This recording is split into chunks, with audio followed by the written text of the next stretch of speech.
And, Mr. Speaker, in Cuba, Venezuela, and Nicaragua, leftist dictators refuse to follow the rule of law, circumventing or ignoring completely constitutions in order to maintain their hold in power.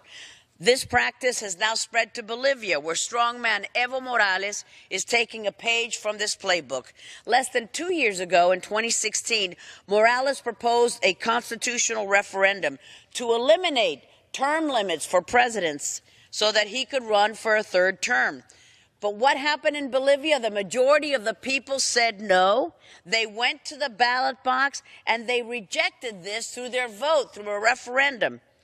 But what did Morales do? He went to the court system that he's already rigged in his favor to seek the outcome that he desired. And sure enough, the spineless cronies granted him his wish, approved his illegitimate run for a fourth term, agreeing that this was his human right. The only right is apparently that is respected in Bolivia, his human right to run for another term, ignoring completely the human rights of millions who voted to uphold their laws under their constitution. The court's decision last week to lift constitutional limits on re-election should be disturbing to all of us and should serve as a wake-up call throughout the hemisphere. If we don't pay attention to Bolivia, it will soon become another Cuba, another Venezuela, failed states. The decision to allow Morales to run for yet another term further erodes the democratic institutions in that country. Sadly, this was not the first time that Morales or his thugs have chipped away at Bolivia's democratic foundations in order to remain in power.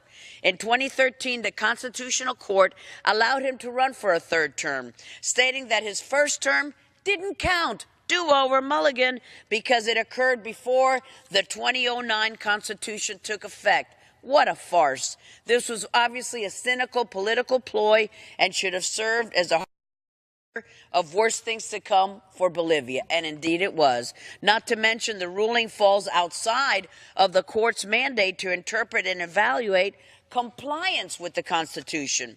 Responsible nations in our hemisphere, Mr. Speaker, must not remain silent, nor should this esteemed body.